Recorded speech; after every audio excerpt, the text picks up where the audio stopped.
Right up front, I'll also have Chief Alan Parker, A-L-A-N, Parker, P-A-R-K-E-R. He's the Chief of Investigations. Everybody ready? Sheriff? Good afternoon. I'm here to provide the public with an update of the currently available information regarding yesterday's tragic shooting. Homicide detectives have been working around the clock to gather information and evidence.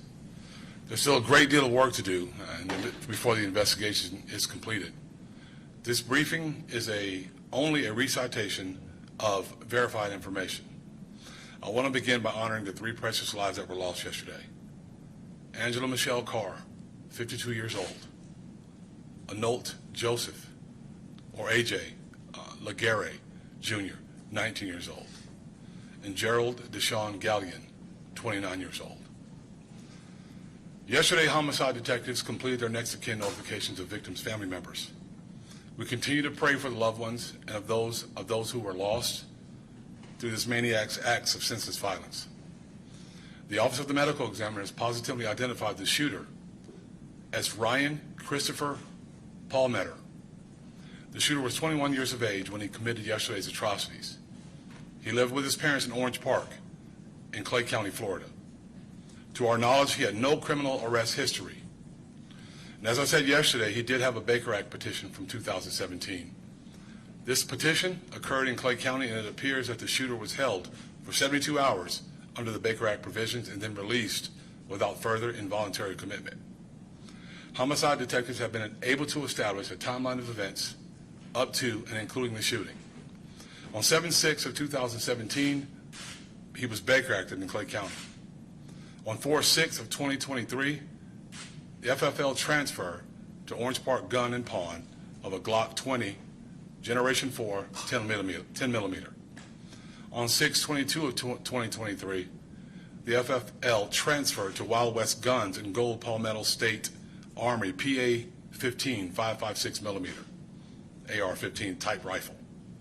On 8/26 of 2023 at 12:48 in the afternoon, suspect arrived at EWU behind the library in a gray Honda Element, and he dons his bulletproof vest. During this time, a TikTok video of the suspect getting dressed at EWU with no timestamp on that TikTok video. At 12:55 and 10 seconds, EWU security backs into a parking spot in the same parking lot as the suspect. At 12:57 and 49 seconds, the suspect leaves EWU south on Pierce Street, then west on Kings Road. At 12:58 and 17 seconds, EWU security follows our suspect out of the parking lot. Between EWU security leaving the parking lot and ShotSpotter 911 call at Dollar General at 1:08:04, EWU flags down JSO officer and says there's a suspicious person on campus. A white male, heavy set, wearing a gray tank top, black shorts, bulletproof vest, and blue latex gloves in a tan Kia. That was the description they thought. They thought he was in a Kia. The officer states he's researching the vehicle and the subject to see if there was any calls for service, active or pending, and in the process of writing a be on the lookout or a BOLO when the suspect when the shooting goes out. At 1:08, an 11-round ShotSpotter activated.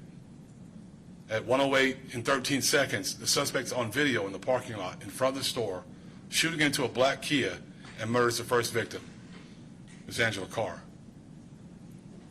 The suspect enters the Dollar General store and engages the second victim. I saw a young 19-year-old victim, Anolt Laguerre. At 1:08 and 24 seconds, multiple witnesses exit the rear door of the store. At 1:08 and 47 seconds, the suspect exits the same rear door. At 1:09 and 6 seconds, one round ShotSpotter goes off.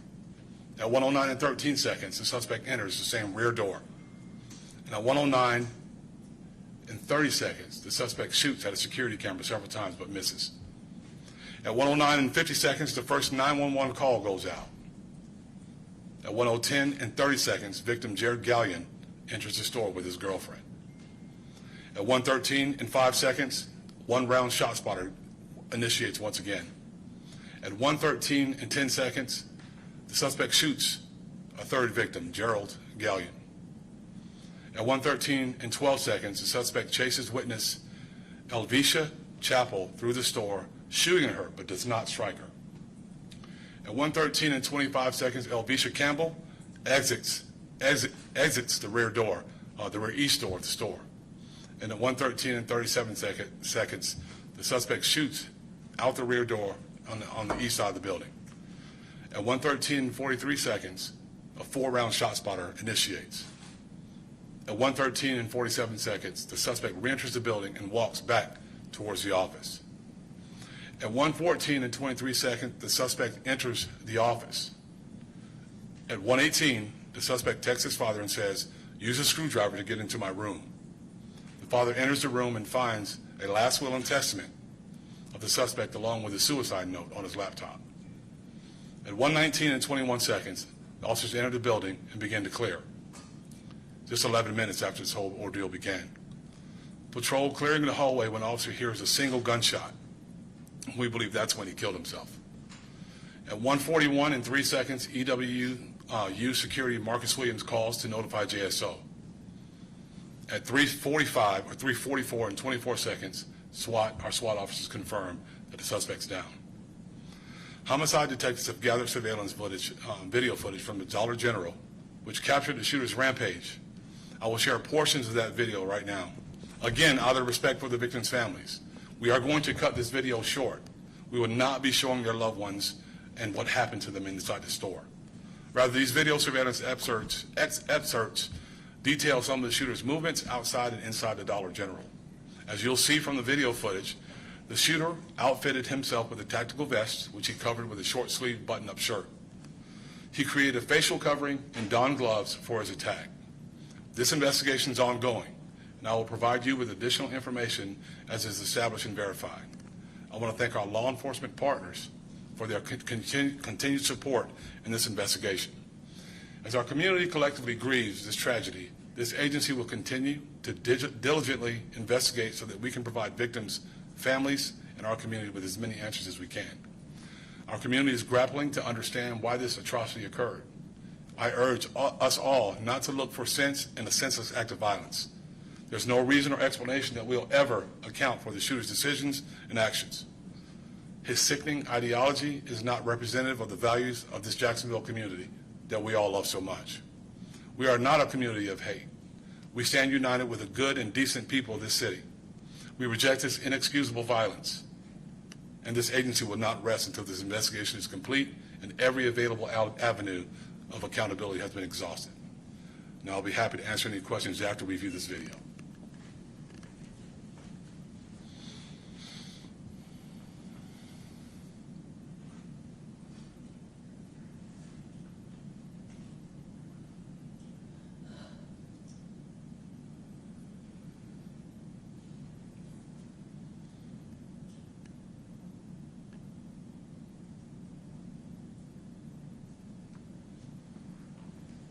Again, the video is rather short because I don't think some of the things that are on there are appropriate for television.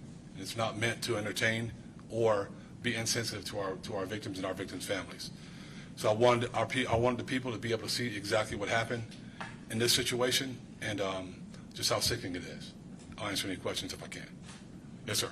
There was talk that he was a manager at the store, worked at the Dollar General. Are you able to confirm or deny that? We have no information that he worked at that store. Sheriff, we're hearing reports from witnesses that the gunman let 2 white women out of the store without harming them before he opened fire. Have you been able to confirm anything like that? He let, from what I'm understanding from our lieutenant here, he let several people out of the store. Why, I don't know. Some of them were white, but I do believe there was a couple that were not. Thank you. Did he give a warning before he started shooting? No. When you see him walk out on the sidewalk and he points that gun at that car, he fired 11 rounds at that car.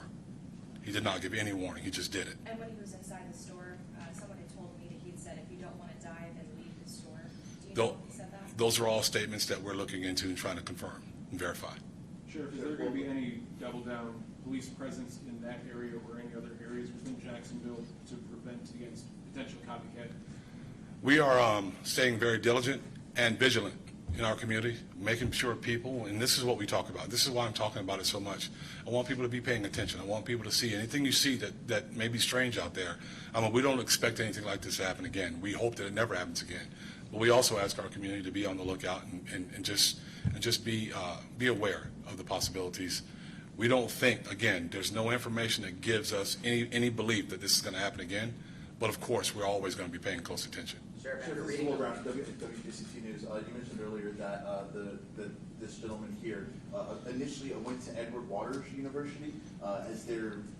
From your investigation so far, has there been any indication why he specifically went there first? It looks to me that he went there to change into whatever he needed to change into. He had an opportunity to do violence in EWU. He did not. There were people very close, in very close proximity. He did not do anything there. He backed out and he left. Sheriff, after reading that manifesto, how difficult is it for you to stand here and process this hate crime that entered your community, very similar, almost a year after that horrific shooting in Buffalo, almost similar in nature? I can tell you it angers me as a sheriff, as a member of this community. No family should ever have to deal with something like this. Anyone who enters into a store and does this to perfectly innocent people, one doing his job, a couple of customers, is baffling to me. It's very difficult for me to watch, and I've seen a lot over 32 years. And I don't ever want to have to see it again, and I don't like it, and we are going to make sure that we work as hard as we can to stop these kind of things from happening again. That's why we are paying very close attention to this. We're doing so much to try to determine what exactly led to this. The manifesto is quite frankly, the diary of a madman. He was just completely irrational, but with his irrational thoughts, he knew what he was doing. He was 100% lucid. He knew what he was doing. And again, it's disappointing that anyone would go to these lengths to hurt someone else. And Sheriff, could you explain, are there any details as to why he was Baker active back in 2017 and were his guns taken at the time? No, he didn't have the guns back in 2017. He was only 15 at the time. There was no flag that could have come up to stop him from purchasing those guns. As a matter of fact, it looks as if he purchased those guns completely legally, and all the FFLs did what they were supposed to have done to make sure that there were no issues. So therein lies the difficulty. When a person grabs a hold of a gun with hateful intentions, it's very difficult to stop that from happening. Sheriff, I are just you want would to be make worried? sure, Sorry. I just want to make sure I have this all in one place in terms of sound here. Can you just tell us, clarify, where did those firearms come from? Were they legal guns, and were they legally possessed? They were 100% legal, and as I stand here with you today, they were legally possessed. There was nothing indicating, again, like I said, it appears that the dealers that sold those guns to him did it legally. They did what they were supposed to have done. One was Wild West Guns. What was the other one? One was Wild West Guns and the other was Orange Park Gun and Pawn. So it appears that they did everything that they were supposed to do as a gun dealer. There was nothing indicating that he should not own guns. So then standing here on the other side of this podium, he possessed these guns legally. We know what he did with them. What could have been done? What should have been done? Well, we have to stop people that have bad intentions. Guns, the story is always about guns. People are bad. This guy's a bad guy. If I could take my gun off right now and I lay it on this counter, nothing will happen. It'll sit there. But as soon as a wicked person grabs a hold of that handgun and starts shooting people with it, there's the problem. The problem is the individual. Now, guns are a tool that people use to do horrible things. But it's the individuals that wield these things. So we are working hard to try to stop that. But in this situation, in this case, there was nothing illegal about him owning the firearms. People that have a history of this shooting, are you worried this might have implications within the community of a racial divide here locally or even nationwide? I don't think so. I don't think there's a racial divide in our city. And actually, I work along with some of the best people in the entire world. And it doesn't matter what color they are or what they look like. We are banded together as a community to fight these issues. And I don't think there's a racial issue. I know there are racial issues with some people. But as a whole, we are all standing here together because we're concerned about the same thing. Aside wicked people and evil people, what we call. What about mental illness? Given the legislation that Governor DeSantis signed a few months ago, Yep. people are concerned about that anybody with mental issues, and this person seemed to have a little bit of history that was seeable. What can we do about that locally or statewide or in general? We have to do a better job of background checks. And they're doing background checks. They do exactly what they're supposed to do. But there's nothing there to indicate that he shouldn't own a firearm, then there's something else that needs to be done. But really what needs to be done is people need to tell us when they see or they hear these things rising up in an individual. I don't know if anybody knew how he really felt. We haven't ran into him yet. We're still looking. But yeah, that's my answer to that. I mean, mental illness is there, but not everyone that's mentally ill grabs a firearm and kills people for no reason. Sheriff, a 11-minute response from when things started to when things, Lillian, what are some lessons that you've early on that JSO can take from yesterday's event of racial violence that JSO can take moving forward in terms of responding to hopefully not again similar incidents? Well, we responded very quickly. The reason he went back into the store is because there was a K-9 officer at the door, waiting for him, looking for him. So we responded very quickly. We have to just remain vigilant. We have to remind people to call us. If it doesn't matter what it is. If it looks weird, if it looks strange, call us, tell us, so that we can respond. If it looks like he's putting on a bulletproof vest, if it looks like he's putting on gloves, you have to call us and let us know. And I appreciate the security guard at EWU flagging down the policeman and tell them about it. Well, pick up that phone, dial 911, get on the phone with the dispatcher, because we can get real-time updates and find out what's going on, and we can respond that much quicker. Those are some of the things we learned. Of course, we're learning more and more every time. Unfortunately, some of these things happen. So now we're going to study it. We're going to continue to study it. We're going to continue to work it until we find out exactly the entire history of the thing, and then we'll put some things into practice to continue to work and make sure we can respond as we did just then, yesterday. Have you had any time to look into his disposition to violence in his past with his family or friends? Let me tell you this. There was no criminal record. Nothing. No criminal history. Nothing. He had a domestic violence call at his house. Maybe too soon, but have you with had his, a chance to talk with to his family brother. members or friends that say, hey, he was... We'll handle that. So we understand how to investigate. So we're going to continue to investigate this. But what I'm telling you is, where it stands right now, there was nothing that we could have done to stop him from owning a firearm, a rifle, or a handgun. There was no red flags. All right? Thank you, Sheriff. Thank y'all. I will get everybody's names of the victims. I'll get spelling for y'all in just a second. You'll stand by.